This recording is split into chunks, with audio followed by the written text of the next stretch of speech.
मराठवाड्याला गेल्या 2 दिवसांपासून सुरू असलेल्या परतीच्या पावसानं दिलासा दिला। ऑगस्ट महिन्याच्या अगदी शेवटच्या आकडेवारीनुसार वार्षिक सरासरीच्या फक्त 57% पाऊस मराठवाड्यात झाला होता। मात्र गेल्या 2 दिवसात पावसानं चांगलाच जोर धरला आहे। खास करून नांदेड, लातूर जिल्ह्यात जोरदार पाऊस झालाय।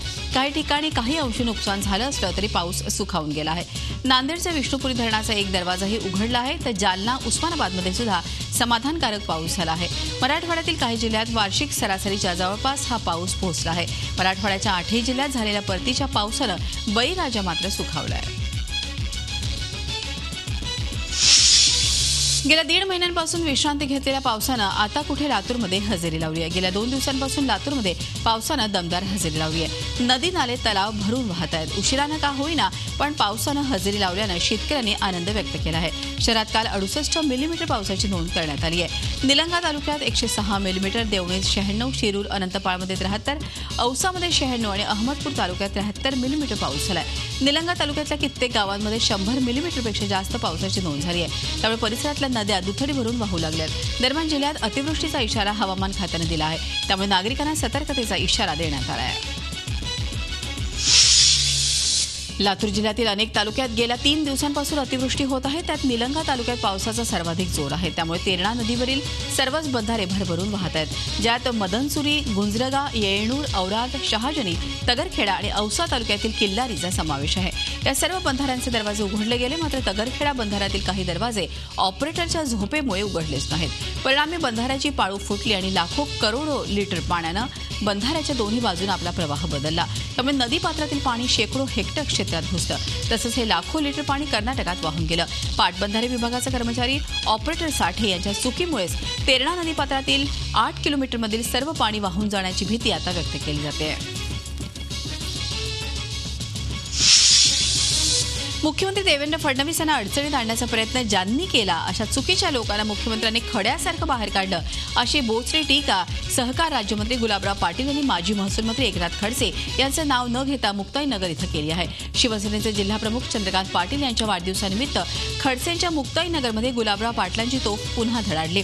कोणतीही निवडणूक नसताना या सभेला सुमारे 10,000 लोक जमल्यानं मुक्ताईनगरमधील भविष्यातील राजकीय चित्र वेगळं राहणार असं भाकीतही यावेळी गुलाबराव पाटील यांनी केलं। मैं वापस आ रहा हूँ, घर कब आओगे? आता नहीं है। भाई बस ये घर कब आओगे? अब नहीं आओगे। किती जागा शिल्लक आहे मंत्रिमंडळात ही पण राज्यमंत्र्याची। डावीमधला माणूस सातवी बसल का? वेळा बनवता कार्यकर्ते तुटू नये म्हणून मी येतोय, मी बसतोय। पण आज मी आपल्याला खात्रीपूर्वक सांगतो, या महाराष्ट्र सरकारमध्ये युतीचं काम चांगलं चाललंय। जे खरे होते ते बरोबर मुख्यमंत्र्यांनी बाजू केली, बरोबर बाजू केलेल्या। कोपर्डी प्रकरणानंतर राज्यभरात निघणाऱ्या मराठा मोर्चाचं श्रेय घेऊ नये अशी मागणी मराठा संघटनांनी केली आहे। गेल्या काही दिवसात राजकारणात असलेल्या बड्या नेत्यांनी मराठा समाजाच्या निघालेल्या विराट मोर्चाचं श्रेय घेण्याचा प्रयत्न केला। यावरून मोठ्या प्रमाणात राजकारण तापताना दिसून येत आहे। त्यामुळे मोर्चे काढताना कुठल्याही राजकीय पक्षाच्या नेत्यांनी पुढाकार न घेता मोर्चे निघालेले आहेत। औरंगाबादेत पत्रकार परिषद घेऊन 12 मराठा संघटनांनी संताप व्यक्त केला। सोयाबीन पीक हे काही ठिकाणी अळ्या पडल्यानं तर काही ठिकाणी पाण्याअभावी 100% वाया गेला आहे। त्यामुळे सरकारनं वाट न पाहता पंचनामे सुरू करून नुकसान भरपाई द्यावी अशी मागणी विधानसभेतील विरोधी पक्षनेते राधाकृष्ण विखे पाटील यांनी केली आहे। राष्ट्रीय कृषी विकास योजनेअंतर्गत 298 शेतकऱ्यांना कडबा यंत्राचं वाटप विखे पाटील यांच्या हस्ते करण्यात आलं। त्याप्रसंगी बोलताना विखे पाटलांनी केंद्र आणि राज्य सरकारच्या निष्क्रिय कारभारावर जोरदार टीका केली। अभी मन की बात मत करो, अभी काम की बात करो। जैसे चाय पे चर्चा बंद करो, अभी प्याज पे चर्चा करो। हे आता शासनाला खऱ्या अर्थानं समजलं पाहिजे। आज कांदा उत्पादक उद्ध्वस्त झालेला आहे। कसं बसं या 3-4 वर्षाच्या दुष्काळातून शेतकरी बाहेर पडण्याचा प्रयत्न करतो, पण निसर्गाने त्याला पूर्णपणे मारलेला आहे। लाखो हेक्टरवरचं सोयाबीन शेतकऱ्याचं वाया गेलं, पण आज कुठेही सरकारची मदतीची यंत्रणा आज आम्हाला दिसत नाही। पालघर मोखाडा तालुक्यातील खोज ग्रामपंचायत हद्दीतील कलमवाडी इथे आदिवासींचा सरकारविरोधातला संताप पाहायला मिळाला। राज्याचे आदिवासी विकास मंत्री आणि पालघरचे पालकमंत्री विष्णू सावरा हे कुपोषणानं मृत्युमुखी पडलेला बालक सागर वाघ यांच्यात कुटुंबियांना भेटायला आले होते। मात्र सागरच्या आईनं आणि आजीनं चक्क सावरा यांना काल दारातूनच हाकलून दिलं। 15 दिवसानंतर फक्त फोटो काढायला घ्यायला आले आहेत का, असा संतप्त सवाल सागरची आई सीता हिनं मंत्री महोदयांना विचारून अगदी दारातच त्यांचा पाणउतारा केला. अखेर मंत्री महोदयांना ताफ्यासह काढता पाय घ्यावा लागला. नव्यानं मंजूर केलेला नागपूर मुंबई द्रुतगती शीघ्र संचार महामार्ग हा समृद्धीचा महामार्ग नसून शेतकऱ्यांना देशोधडीला लावण्यासाठीचं षडयंत्र असल्याचा आरोप करत विरोधी पक्षांच्या आमदारांनी प्रस्तावित नवीन नागपूर मुंबई महाराष्ट्र समृद्धी महामार्गाचा विरोध केलाय. शासनानं सन 2013चा भूसंपादन कायदा बाजूला ठेवत अतिरिक्त जमीन अधिग्रहित केली जात आहे. अतिरिक्त जमीन ही कंपन्यांना आणि उद्योगपतींना दिली जाणार आहे. सरकारनं शेतकऱ्यांसोबत खेळ चालवला आहे असा आरोप शेतकरी करत आहेत. या प्रकल्पाला जमिनी देणार नसून या विरोधात तीव्र आंदोलन छेडण्याचा इशारा काँग्रेसचे आमदार वीरेंद्र जगताप यांनी दिला आहे.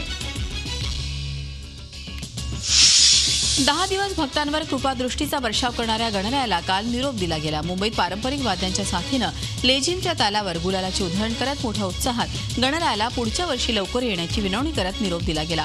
मुंबईच्या गिरगाव, दादर, जुहू इथल्या समुद्र किनाऱ्यांवर तर पवईत भव्य तलावात गणेश विसर्जन केलं गेलं. घरगुती आणि सार्वजनिक गणेशांना मोठ्या भक्तिभावानं निरोप दिला गेला. पायी हळूहळू चाला, मुखाने गजानना बोला असा जयघोष भाविक करत होते. तर दुसरीकडे बाप्पाला निरोप द्यायला वरुण राजानेही दमदार हजेरी लावली. मुंबईत काल सकाळपासूनच सर्वच ठिकाणी संततधार सुरू होती. अगदी भिजत का होईना पण गणेशोत्सवाचं विसर्जन केलं गेलं. मुंबईतल्या लालबागच्या राजाचं विसर्जन झालेलं आहे. लालबागचा राजा गिरगाव चौपाटीवर आज सकाळी पोहोचला. आता तराफ्यावरून लालबागच्या राजाची मूर्ती समुद्रात नेण्यात आली आणि समुद्रात लालबागच्या राजाचं विसर्जन करण्यात आलं. दरम्यान मुंबईतल्या इतर मोठ्या गणपतींचं सकाळी विसर्जन झालं. मुंबईतल्या मोठ्या गणपतींच्या मिरवणुका साधारणपणे 24 तासांनी संपल्या. मुख्यमंत्री देवेंद्र फडणवीस यांनी सरकारी निवासस्थानी बसलेल्या गणरायाचं पर्यावरणपूरक पद्धतीनं विसर्जन केलं. महापौर बंगल्यात तयार करण्यात आलेल्या कृत्रिम तलावात मुख्यमंत्र्यांनी विसर्जन केलं. यावेळी त्यांच्या पत्नी अमृता फडणवीस आणि कन्या दिविजाही उपस्थित होते.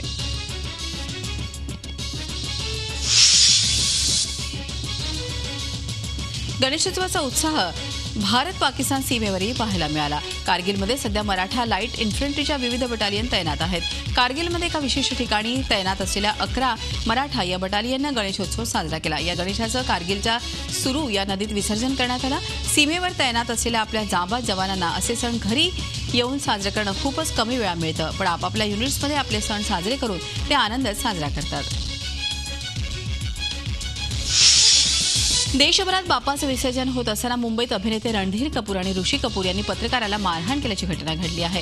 आरके स्टुडिओतील कपूर कुटुंबाच्या गणपती विसर्जनावेळी एका पत्रकारानं रणधीर यांना प्रतिक्रिया विचारायला तो गेला असता, मात्र त्यावेळेस रणधीर संतापला. रणधीर कपूर यांनी थेट पत्रकाराला मारहाण केली. तर ऋषी कपूर यांनी सेल्फी घेण्याचा प्रयत्न करत असलेल्या एका चाहत्याला मारहाण केली. त्यामुळे काही काळ तणाव निर्माण झाला होता.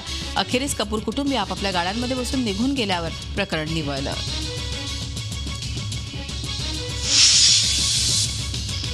गणपती बाप्पाच्या विसर्जनाला गालबोट लागला. राज्यभरात 14 जणांचा बुडून मृत्यू झालाय. नाशिक जिल्ह्यात 7, वर्धा 3, नांदेड, जळगाव, अकोला आणि सांगलीत 4 बुडाले. त्यामुळे मृतांची संख्या 14 वर गेली आहे. तर पुण्यात 2 जण बेपत्ता आहेत. नाशिकच्या सिन्नरमध्ये आसाम रायफलच्या सुट्टीवर आलेल्या जवानाचा बुडून मृत्यू झालाय. संदीप शिरसाट असं या जवानाचं नाव आहे.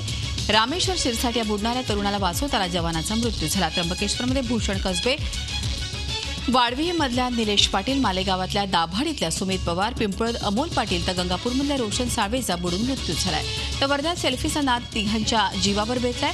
नांदेडमध्ये गोदावरीच्या पात्रात बुडून नगर परिषदेच्या कर्मचाऱ्याचा मृत्यू झालाय. विजय वाघमारे असं या कर्मचाऱ्याचं नाव आहे.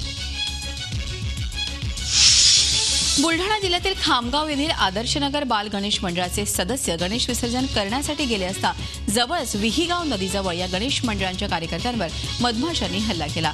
या हल्ल्यामुळे कार्यकर्ते आणि लहान मुलं विसर्जन सोडून मिळेल तिथे सैरावैरा पळू लागले. यात काही जणांनी नदीत उडी घेत आपला जीव वाचवला. यात ते खामगाव येथील रुग्णालयात उपचार सुरू आहेत.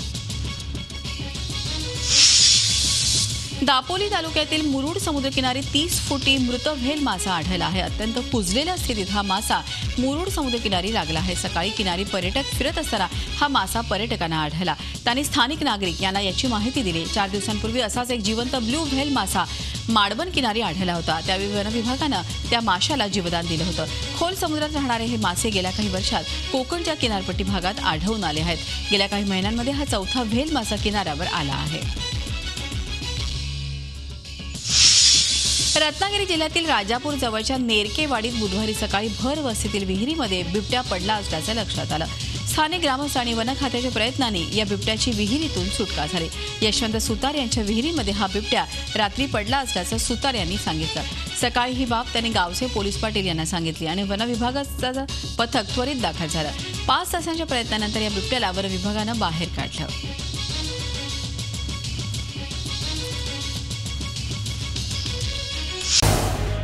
झी 24 तास रहा एक पाऊल पुढे.